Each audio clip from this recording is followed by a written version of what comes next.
The way that your mother talked to you when you were a child is the way that you talk to yourself. And what I mean by that is, really, my mother was my first bully. She was the first person to make me feel that I wasn't enough. And again, I've talked about this before. It's not about putting blame on anyone. It's just talking about the reality. She got pregnant with me when she was 16 and spent most of her life reminding me about how I ruined her life by coming into this world. It's all my fault. And even though she didn't always say necessarily those words, although she did, but most of the time it was more about the position she was in now, with an understanding that that was my fault. She was raised in a very abusive, toxic, alcoholic home life. I think there's a curse or some sort of generational problems with alcohol and abuse. And in my family, I've watched uncles and different people in my life be very cruel to children. I've seen it firsthand. But my point is that she was my first bully. And I can remember her doing things just to, well, her and my stepfather, just to cause me pain. I can remember a time when I was 13 and I was going to go with a bunch of friends to the movies. So I was sitting at the kitchen table and I was painting my nails and, getting excited and just really happy. And anytime she saw me happy, she had to snuff that out. I always saw it coming and I never understood why. As a child, I was like, why don't you want me to be happy? And so I learned to shut that down. Don't let anyone see that you want to go do this or that this is something you enjoy because someone's going to try to take it away from you. And that sounds very unhealthy and kind of odd, but that truly is how I viewed life.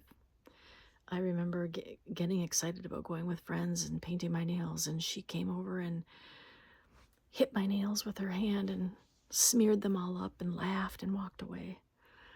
I can remember many times where friends would invite me out ice skating or roller skating, and I would start the process of asking to go, and I would say, my friends will pick me up at 6:30, skating's at 7, I have enough money saved up, I'm going to go from 7 to 9, I'll be right home. And they would go back and forth, my stepdad and my mom, and they would say, we don't know if you can go, and why don't you do some chores and earn the right to go? So then I would, do the dishes and vacuum, and then I would come back and say, my friends are asking, they want to pick me up at 6:30. Can I go?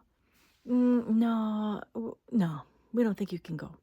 So then I would call my friends back and I would cry in my room and be upset because they wouldn't let me go roller skating or ice skating or whatever it was. But here's where the real malevolent part of it happened. And I thought about this later as an adult. They would wait until 7 o'clock rolled around.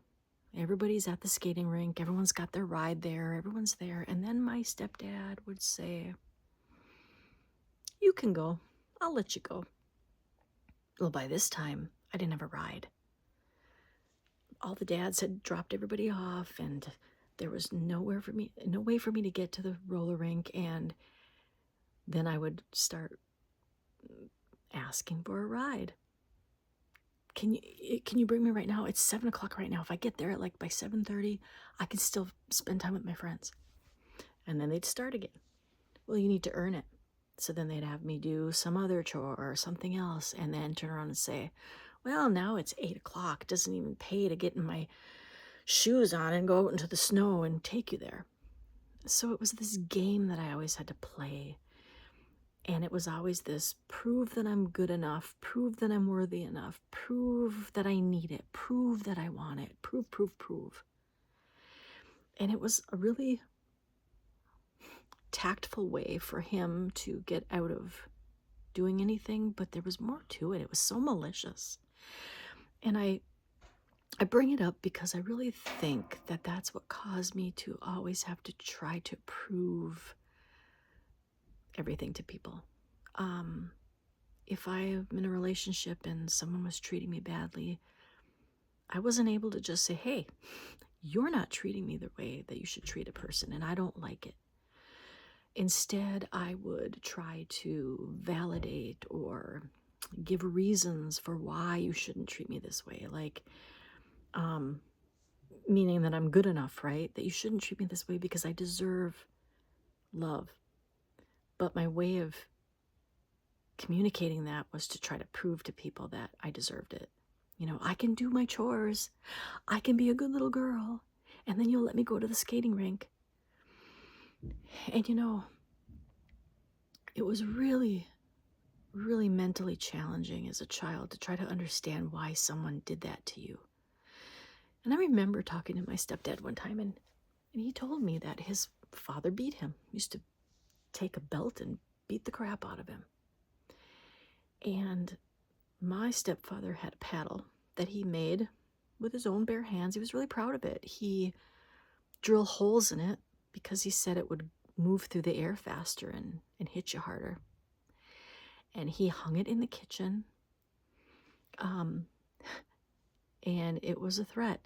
And it was a threat that was used. And there was this constant threat of that paddle. I remember one time my sister was getting paddled and I knew I was next. So I took one of my sister's books from school, and it was a softcover book. And I put it down the back of my pants. I thought, go ahead, hit me. And he did. And where you would normally have a paddle mark in red with the little holes and everything, I mean, he would pull your pants down and do it on your bare ass. He obviously knew I had the book in my pants and told me to remove it. Then he pulled my pants down and he slapped me with that paddle and left a red mark. And then gave me 3 more because he said, how dare you get out of your beating? So again, I don't tell these stories and my stepfather's dead. And I loved him. I still love him. And I know he loved me in a weird sort of way.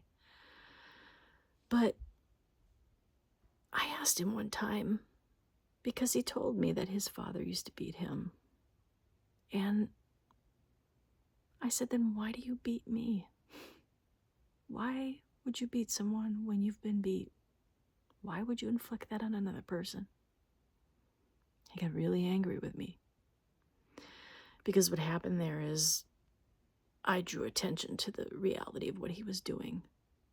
There was nothing that my sister and I ever did that warranted being beat or being gaslit or being toyed with our emotions, made to feel like we had to earn the right to spend time with our friends or to do anything outside of the home.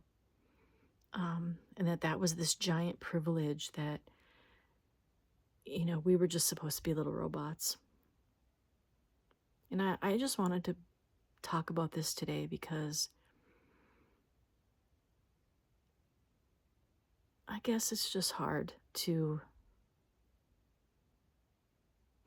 realize sometimes when abuse is happening, when it's happening, like at the moment. And part of my journey has been that a lot of those things that happened to me as a child, I didn't think about these again until I was nearly 50. I just had this idea that you were supposed to push it away, lock it down. The past is the past. Parents make mistakes, you know, all those things that we're told. And they don't go away. They don't go away. Well, there was a time when my kids were at my parents' house and my dad started calling my oldest boy names. And I said, if you ever call him a name again, we will not be back to visit. And so, I recognized those patterns and I wasn't going to let them happen again, but I didn't heal from what was done to me. I waited too long. I should have thought about these things earlier. So, my point to you today is there are things that happen in our life that just suck. And we've had, all of us growing up, situations that weren't the greatest. Some of us had great situations, but I grew up in the 70s and I grew up in a family that was toxic and abusive and had been for generations. My stepdad's family and my mother's family, alcoholic, abusive people. So, anyway, sometimes I think it's hard to think about those things because when you do, they just hurt. And you're like, I don't want to think about that. But what it allows you to do is some pattern recognition and allows you to recognize when people do this to you in real life. Because I've had this happen. I've had this happen as an adult where I've had to prove that, or try to prove that I was worthy of something. I remember one of my ex-husbands, actually the second husband I had, he was very into drinking and partying and didn't like that I wanted to, go to bed at 10 o'clock because I had kids who needed to go to school in the morning and needed a mom to take care of them. He expected me to get a sitter and go partying and drinking. And I remember like trying to validate or prove with him that I should be at home and that was right. And, just just having to explain myself constantly. So be careful of that. Be careful.